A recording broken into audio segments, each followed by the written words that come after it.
Welcome to Bets on the Future, where we highlight the various career paths in the electrifying metals world. From the vehicle you ride in to the bridge holding it up, metals are everywhere. Why not in your career too? I'm Jennifer Betts, a metals industry veteran with almost 20 years experience, here to highlight these incredible career paths as told by the women who are living them. Good morning, everyone. Welcome to the last session of the morning. Nice, fun one before lunch, hopefully. So, slight change of tack.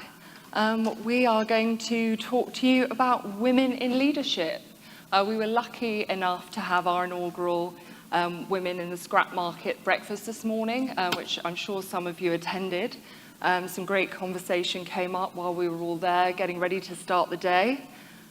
So without further ado, I'm going to dive into the professional lives of some of the very esteemed female CEOs that I'm lucky enough to be sharing the stage with. I guess if we'd start with you, Marcie, perhaps. I'd just be really interested to get everyone's perspective on how precisely they ended up in the scrap market, because it's typically perceived as a fairly male domain, and yet here we all are. So perhaps if you'd like to kick us off.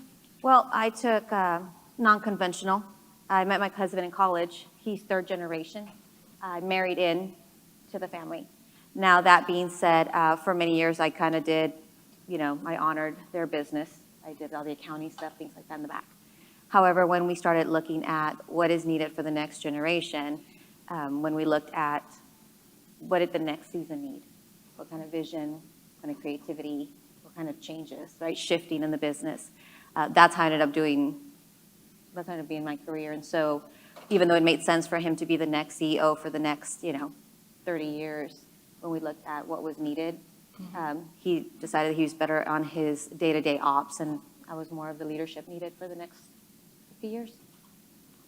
Lead by example. I love it. Speaking of which, Jennifer is leading by example, dragging us kicking and screaming into the 21st century with all of her media outreach and her podcasting, some of which will be going out after this event.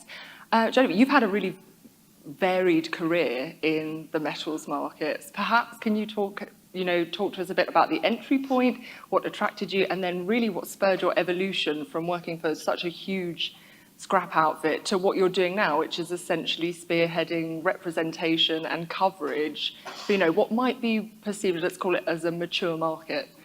Yes. So I always get this question, and it's always 50-50 response. I was recruited out of Indiana University, and my first job was with David J. Joseph. So that's always a love-hate whenever I say that, but it's a great training ground. And so I didn't know what I was getting into. I'm a finance major, technically really shouldn't be here in that world. And I was recruited. One of the first people that interviewed me was a female trader. And she was just so passionate about what she did that I was like, all right, I'll give them a second interview. This sounds interesting. Eventually it got to the point where, I'm sorry, you're gonna give me a company car, you're gonna give me an expense account, and you're just gonna tell me to just travel and make, business deals, and it just seemed a little too good to be true. So I said, I'll give it 6 months. The people that I met during those 6 months was incredible. I ended up staying at DJJ, ultimately purchased by Nucor, going from non-ferrous to ferrous for 7 years.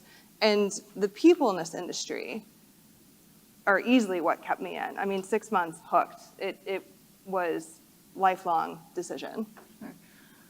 Without being too insensitive, what year was your entry point into the market? Because I find it so interesting that we're kind of having this inaugural conversation about women in leadership in scrap now, but you'd been inspired to proceed with that interview process by a woman that was already in the industry. So how long ago are we looking here, without putting too fine a point on it? So I graduated Indiana in 2007. So I enjoyed the ride, right? And then I really had to learn in 2008 and 2009. So she had already been in the industry 10 or 15 years at that point. And so I'm still friends with her to this day. She's still in the industry, and it's easy connection. Awesome. And Brandi, how about you? Yeah, I think I would be the example of taking an about face on my career journey. I spent about 15 years in corporate, working in strategy and organizational development.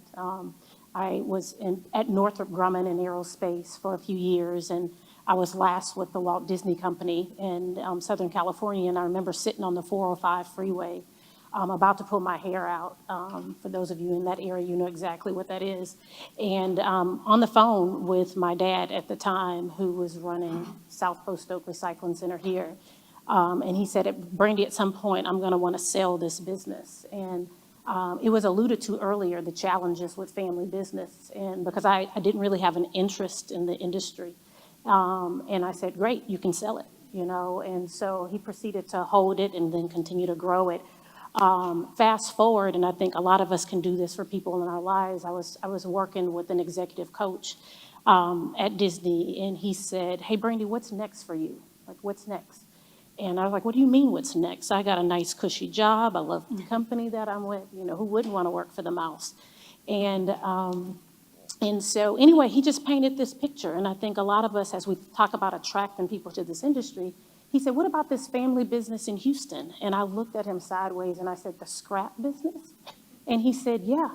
He said, I have to tell you, so this was 2009, 2010. He said, I have to tell you, I really think that recycling is the way of the future. And I said, do you? And I was buying it. And he said, and there's not many businesses that successfully transition from the first to the second generation, let alone the second to the third. And so and then he said, I don't see that many women in this industry. He said, you have a solid business background, maybe something to think about. And I tell you, it's just those seeds that there was already a seed planted, but I think it was the seeds that were watered. And so for me, then Amy, I really said, you know, I'm never going to catch up to the years of experience that my mom and dad had in this industry. And so I really just kind of put my efforts toward trying to understand the business, the supply chains, and et cetera, to see if it struck my fancy. And it did, just kind of my pre-work, if you will, and flying back here to meet different customers. And so anyway, in 2011, not that it was required, but I decided to go back to business school. I got a business degree, not that it is required, and I moved back here in 2013. So I moved from Los Angeles to Houston to take over the business and transition it from my dad. So I tell people I went from pixie dust to real dust, and I've not looked back. So speaking about that fantastic transition from pixie dust to real dust, obviously you're not the only person that might have had a career about turn that led you here. Yeah. Obviously yours was for, you know, carrying on a family legacy. What is it that's retained you in this industry? Because there's every chance that you might feel pressure to follow in familial footsteps, get there and decide, goodness me, I've messed this up royally. But you're still here doing fantastic things. So what is it that's really captivated you and kept you doing what you're doing? I think it's a fascinating industry, and I think it's a fascinating business. I used to tell people when I first came into it, it was like an onion. You think it just has one layer, but there's so many layers to it. When I talk to students today about industries or career in the recycling space, I said, you can do finance in this industry. You can do chemistry. You can do science in this industry. But what's kept me here, honestly, is the ability to actually lead, the ability to make the decisions to advance the growth. You know, there's one thing working in a company and you can be an entrepreneur and influence quite a bit. But there's another to steer the ship and then build a team around you who's aligned around your vision. And be in a space, honestly, that I think the time is now for the recycled materials industry, John. I'm with you. And so I think that, you know, for me, it's like, why not be in this industry? Why not be in this space when it is flourishing? Fantastic. And Nidhi, to turn our attention to you, I'm lucky enough to have had you on 2 panels now. You've had a similar entryway into the industry as Brandi, in the sense that you're carrying on a family business. Can you talk to us a little about, was your pathway similar? Like, what precipitated you to carry on that baton, or was it always your intention to just continue on in that line? Definitely was not always my intention. I will be very honest with you. Even though I grew up in this industry, I am second generation. So throughout school, high school, middle school, I was, interning at my dad's scrapyard. But I didn't really grasp the exact concept and the big picture of recycling until way later on in my life. So fast forward, graduated college in 2003, and my hopes and dreams were to go to law school. But at that time, my dad was starting a second company. And so started with a bribe. It was like, come work for me for 6 months. If you don't like it, I'll pay for your law school. Never went to law school. Actually changed my entire path and did an MBA. And to ultimately answer your question, Amy, like, why am I still here and why do I still want to carry on that legacy? It's the relationships that, for me, that I think I've built, and just being able to be in the room with all of you guys and knowing your stories. I think that's what's kind of kept me here, and being able to educate the next generation moving forward. Marvelous. And in terms of, I'd like to talk a little bit about what it takes to be a female CEO in Scrap, because you're all C-suite people, and there's perceived maybe to be a bit of a barrier, glass ceiling for women in every industry. But the scrap market is so fascinating in the sense that it's so varied, it's so dynamic. There's so many factors at play, domestically, abroad. It's a really rich market to be a part of. The people are very interesting. Some of the, having worked in other metals markets, I can say that none other compare.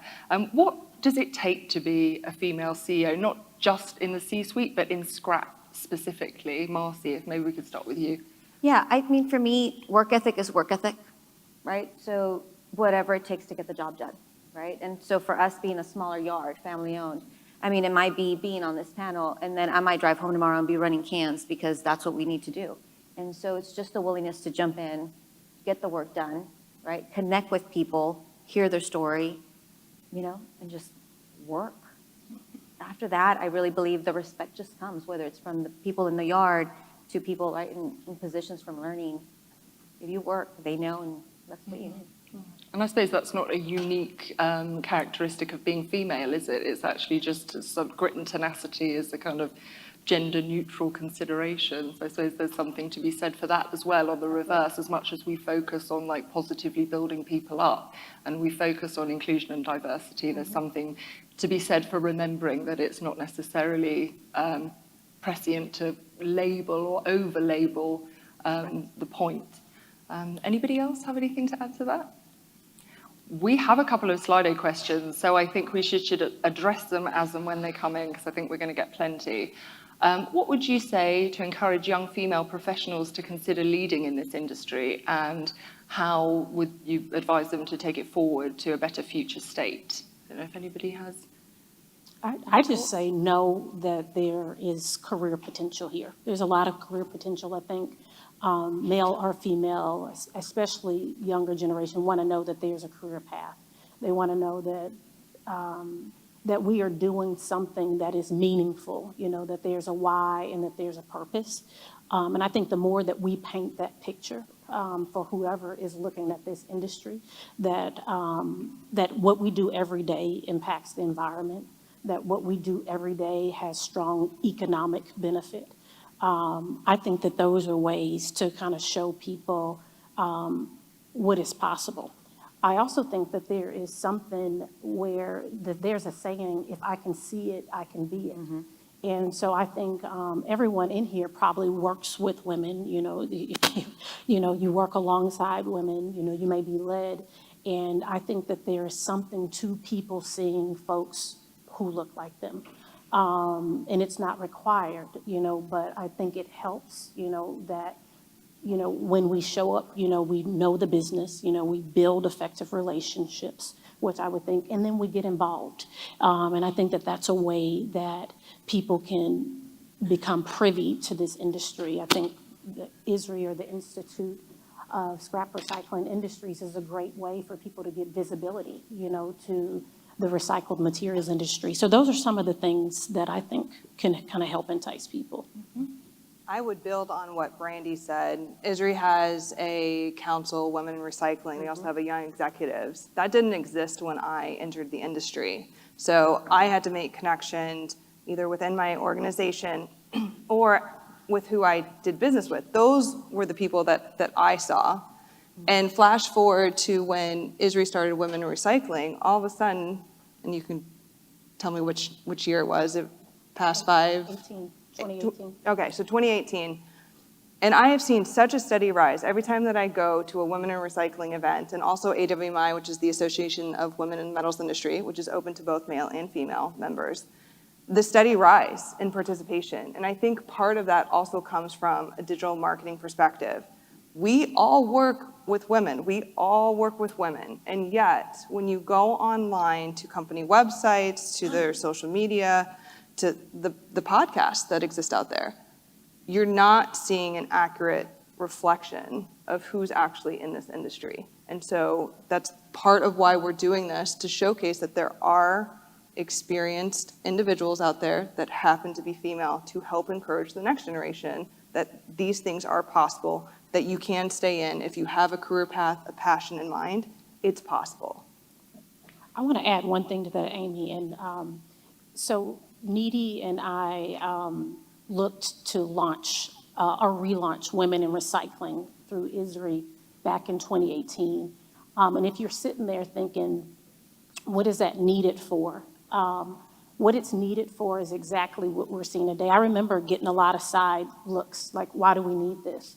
But I think what that did was it created some intentionality around at least having people raise hands to say, hey, we're in this industry. We're in this industry too. And, oh, there's community for me within this industry, not a sorority life, but there are other people that I can talk to. And so I think sometimes having organizations, like a Women in Recycling that is purposeful, that is there to continue to grow people, build people, cultivate relationships, it can serve a purpose for a period of time. Where it brings people together and say, hey, there's a place for me in this industry, in this group, but also in the broader organization. So as members of those groups, can you give us an idea about how they function and how they promote the interest of women in the industry, kind of through specific initiatives? It would be just really fascinating to hear some examples of real-time work that's being done. Yeah, so for Women in Recycling, there's a few things that we have done. Brandi and I, when we decided we're going to relaunch or reinvigorate this council, we were very purposeful. So we started a mentorship program. We also flew and attended as many chapter meetings within ISRI as we could, so they would see us in person and feel like they're welcome and involved. We've also partnered with local communities at these cities that we're flying to do some sort of community service give back, whether it's, a food drive or a clothing drive. So there's quite a bit that we've done on the Women in Recycling side. For AWMI, which is another organization that Jennifer just spoke about, I do know they have an annual conference, which is usually highly attended. I've also sat on the board for AWMI, but this was way back in the day. It's one group that I do applaud in the sense that when I do attend those conferences, the ratios actually reverse. I feel like AWMI, the room is usually filled with at least 85% women. And so it all depends on what you're kind of looking for in terms of an organization. So those are my comments. Did I miss anything? All right. Yeah, that's really interesting. And actually continuing on with the kind of formalized settings where we're able to kind of spearhead women's leadership and development, it's really unique for us as FastMarkets to be able to give a platform to inclusion and diversity. And I know it came up as part of our conversation at breakfast this morning, the evolving role. Obviously, PRAs bring transparency to markets, but humans formulate business. It's an integral part of what we do. How do you perceive that a company like FastMarkets might be able to assist in that kind of formalized development of women in leadership? I can take. I was going to say, yeah. Yeah. I was thinking you. The more the better. I can get to all of you, I promise. I'm very vocal online if anybody is connected with me, so not afraid to say slightly different opinions. Women in Manufacturing is an association that tracks essentially diversity in the manufacturing space. I believe they have something like 40,000 members. It's very similar to AWMI and ISRI's Women in Recycling, multiple chapters. I put metals and recycling under the manufacturing umbrella. They have done studies that show that around 30% of the full labor force, not just C-suite, but the full labor force of manufacturing is female. And yet, when you go to conferences or you go online, that is not truly mirrored. Right, exactly. And so I do truly appreciate FastMarkets for this particular conference. When you take a look at the percentage of female versus male, they're falling right in line with around that ballpark of speakers. So it is possible to find educated, experienced individuals that do truly reflect what is happening in the manufacturing world. Okay. And I can see that the Slido questions are stacking up, which is fantastic. So I'm just going to address some of those.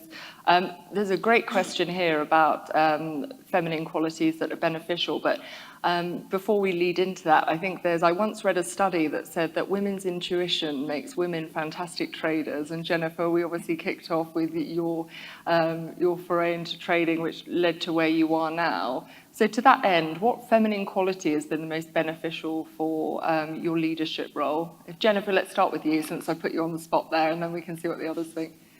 That's a good question. I'll be very frank. I struggled with the femininity aspect early on in my career. I worked for David Joseph.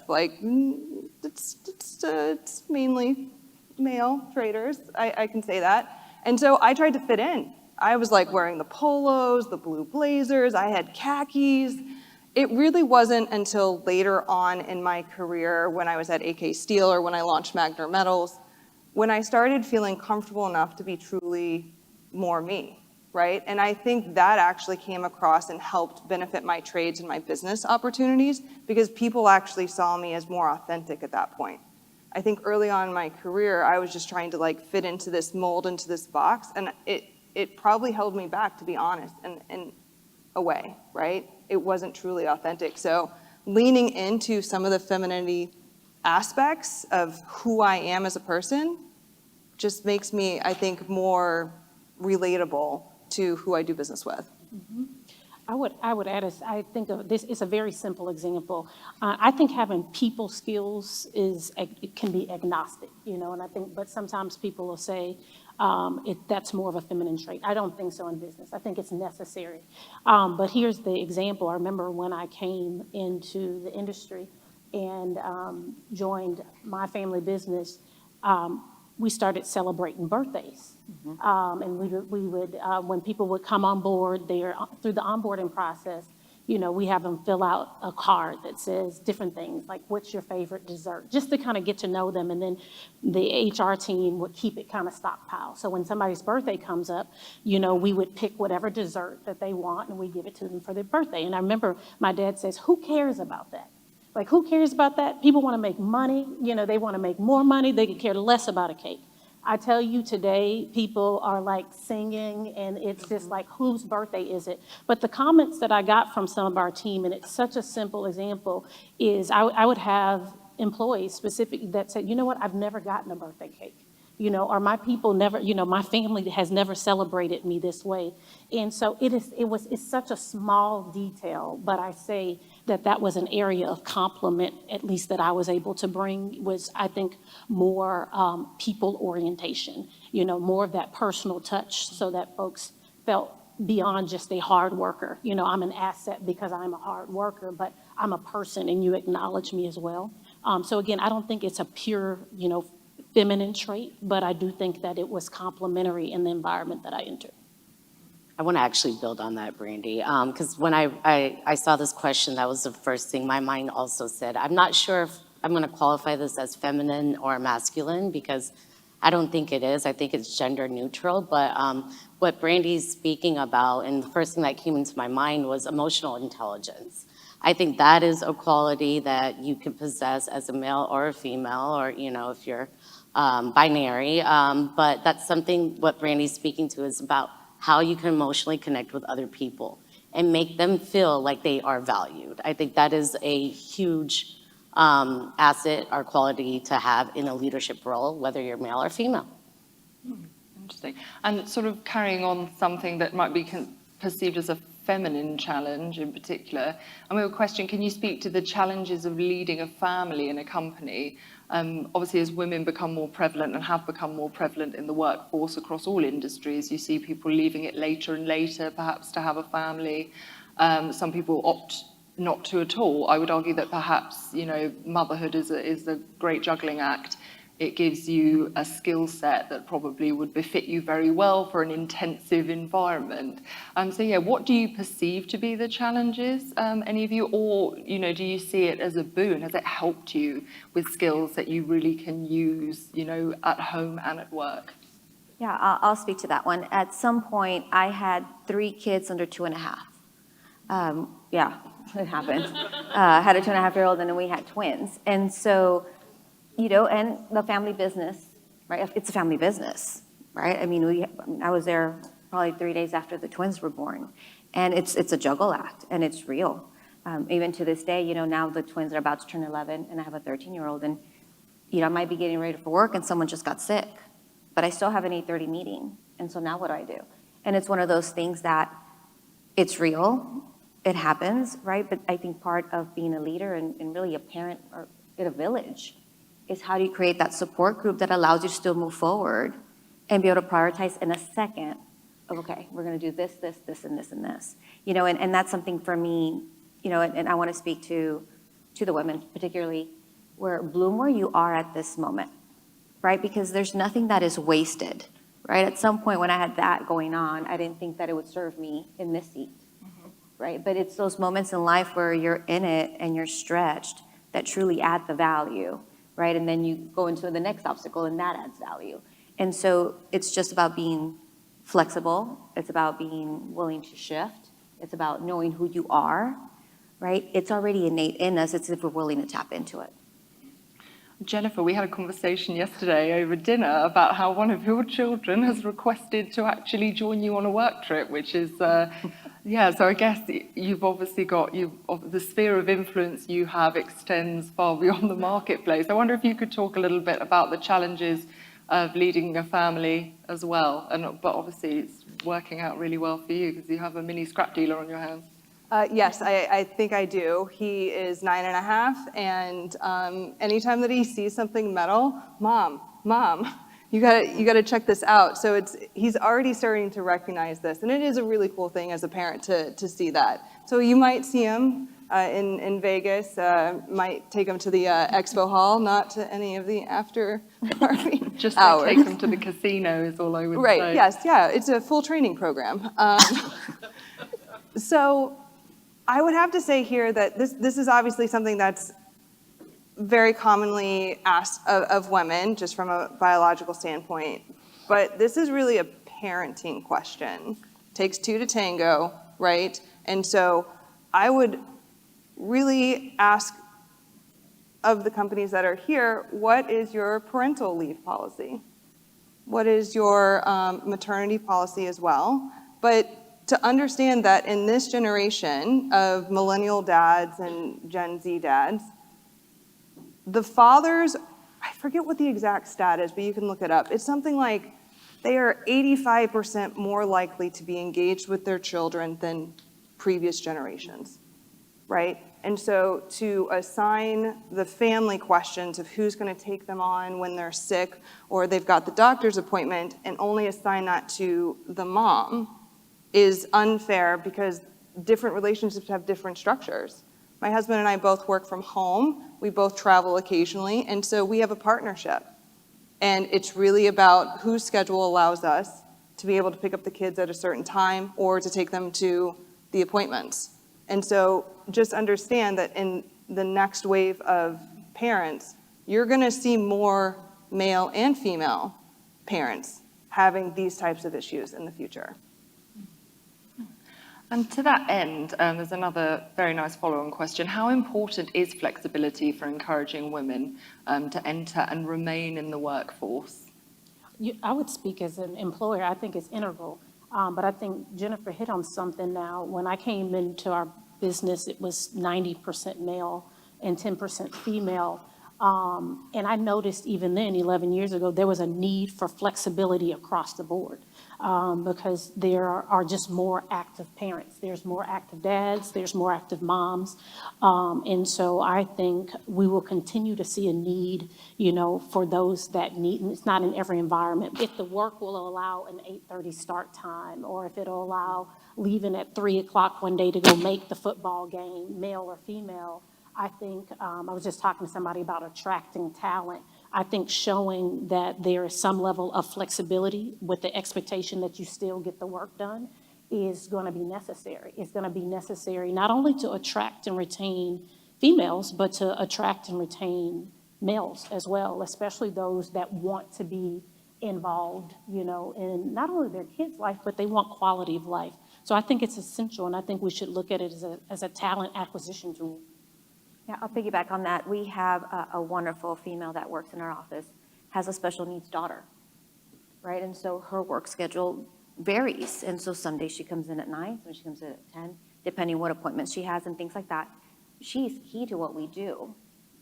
We just got to be able to really see it differently, right? So sometimes the HR calls are done by Zoom because that is what is needed and it works. And I think as we're in this season of just the way things are changing, if we're willing to change with it and really, really, really just accept of what's going on and what's going on perfectly, when that season passes, you already have someone who has loyalty to you, right? You've already earned the stripes with them, and they'll go to battle for you, and that's really ultimately what it's about. And I want to piggyback on that, Marcie.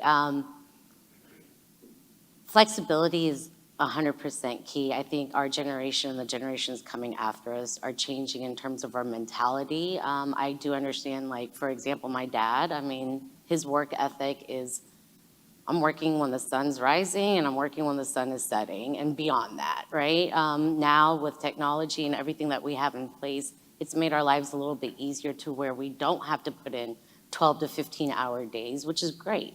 However, I've also recently kind of learned, especially post-pandemic, is that flexibility is definitely important, but now people actually want to come to work. They do not want to be home. And I think that is key. Like if you're running a company and an organization to where your employees want to be here, they will call me and be like, I'm tired of my husband, can I please come in? I'm like, didn't you take PTO today? But come on. So things of that nature, they really do want to be at work now. So I'm happy to see that change.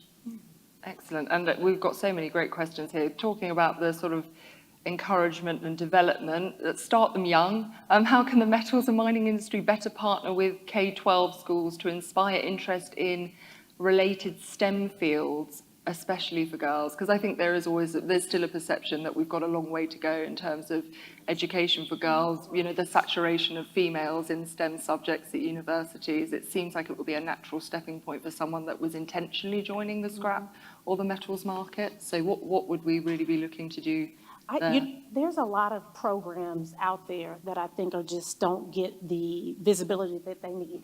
One that we've worked with and we were introduced through ISRI is called Jason's Learning. And Jason's Learning is an organization, anybody can look it up, that focuses on STEM-based learning for grades K through 12.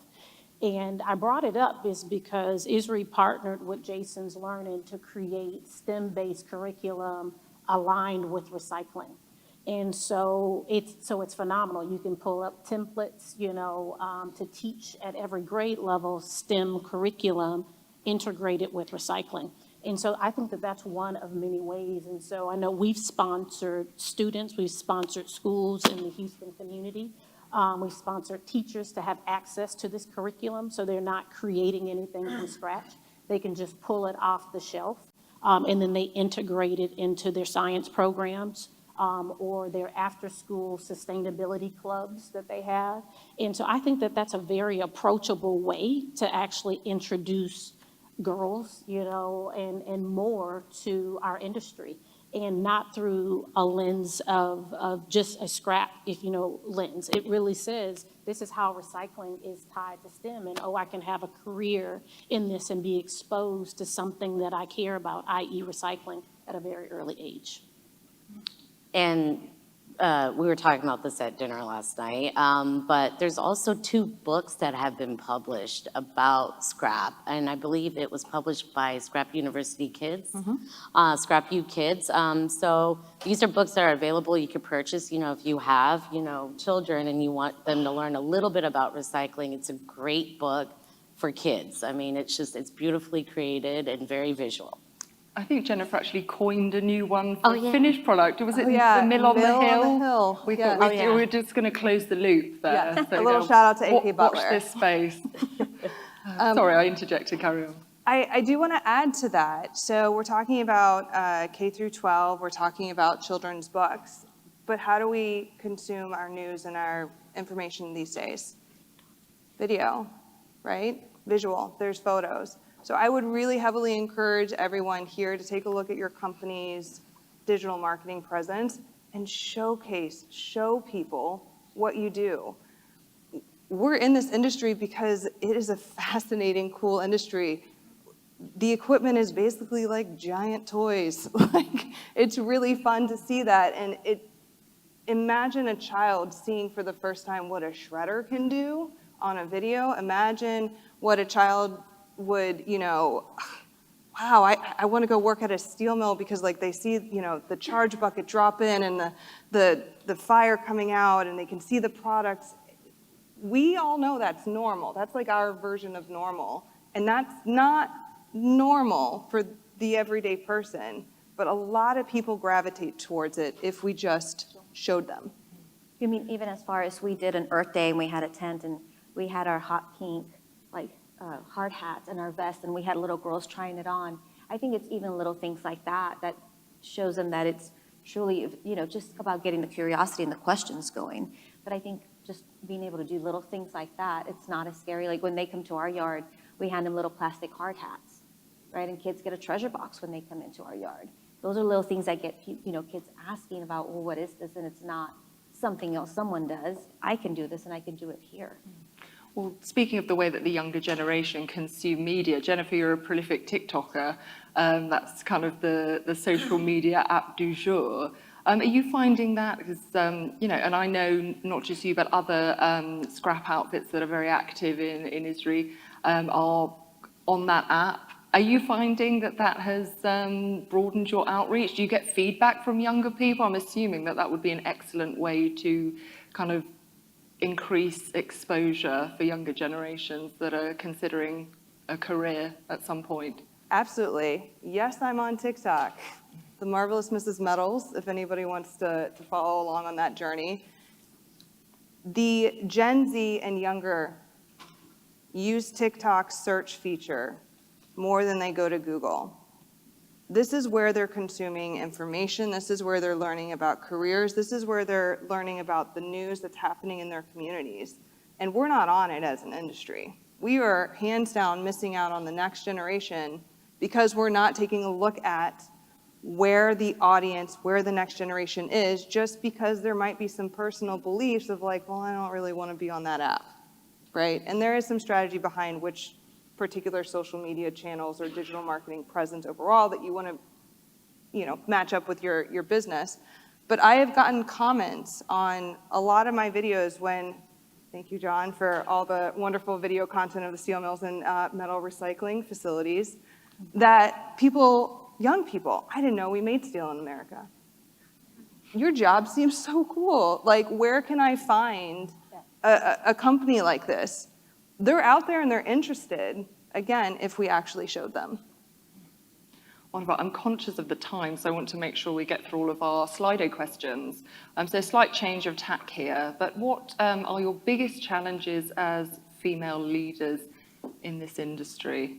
Brandi, maybe if we want to start with you. I think early on and things have changed. I think because this is such a relationship-oriented business, I think you have to be very keen on building relationships. And I think a reality is that a lot of relationships are built over dinner. They're built at the bar, they're built on the golf course. And I think early on, I had to realize that I have to build these relationships in order to navigate. So the challenge would be, going to a meeting, or going to a board meeting and then not having anything to do at dinner because folks they had already formed their groups, and not realizing, oh, that's just a part of how business gets done, because people naturally gravitate to people they know, like, or trust.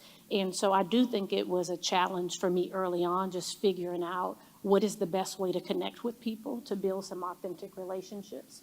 And, I can think of 4 years ago, I think there were a group of us in DC and everybody had gone off to dinner and there were like 5 women that were left.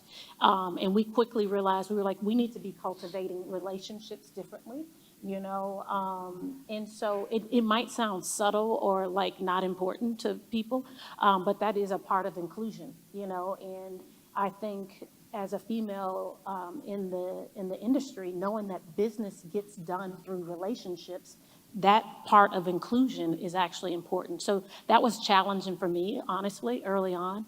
And I've since kind of navigated it and built some effective relationships. But I think people can be turned off by it if there is not this level of inviting, So I don't think it's malice. I don't think it's malicious intent. I just think people gravitate toward people that they usually hang out with. I'll follow on to the next question is, what changes can companies in this sector undertake to remove biases and obstacles for women and other underrepresented groups? Because that's obviously been quite a focus on sort of intersectionalism. So there's certain amongst us on the panel that maybe have faced additional obstacles. So yeah, perhaps Nidhi, if you want to kick us off with that one. Sure.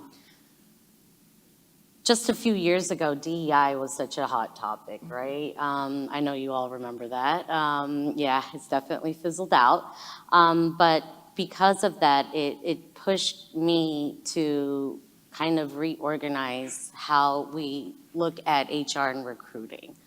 So some simple things that we have done that you could probably start doing today, if not tomorrow, is your resumes. If you're out there and you're recruiting, your job postings. When you're recruiting, just remove the subtle things such as must be able to lift 50 pounds or, looking for, someone that is,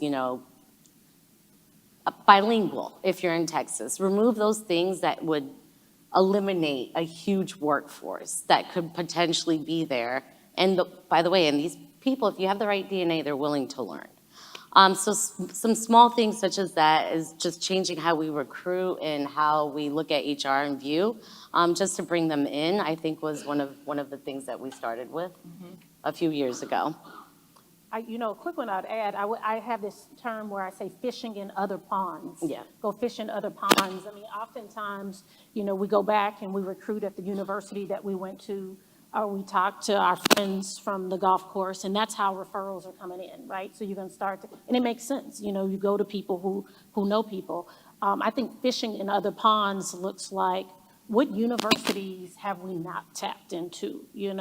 What historical underserved, university have we not tapped into? What schools are we not tapping into? What career and tech ed programs are we not looking at because that wasn't the natural path?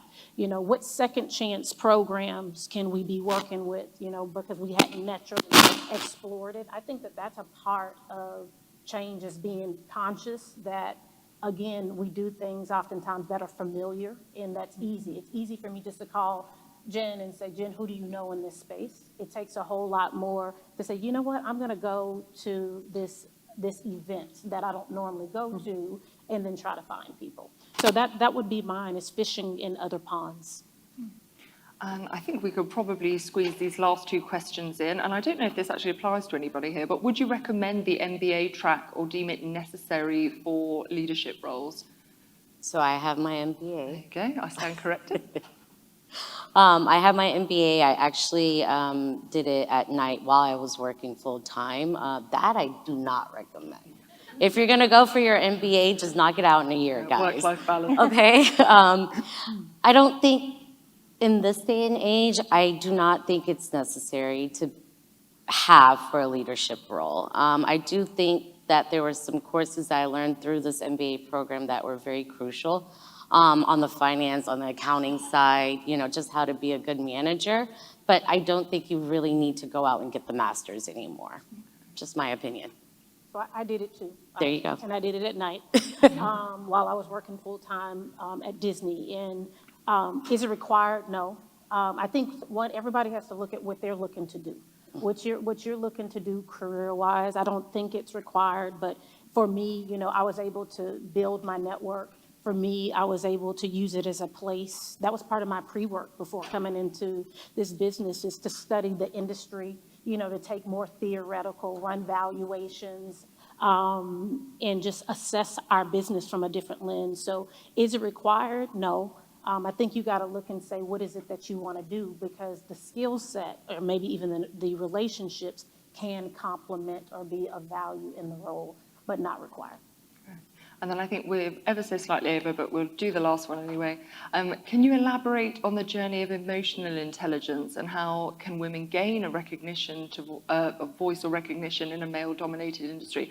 Nidhi, was it you that mentioned emotional intelligence? I did. If you'd like to round us off with a little bit of additional info on that. So I'm a nerd at heart. I read a lot.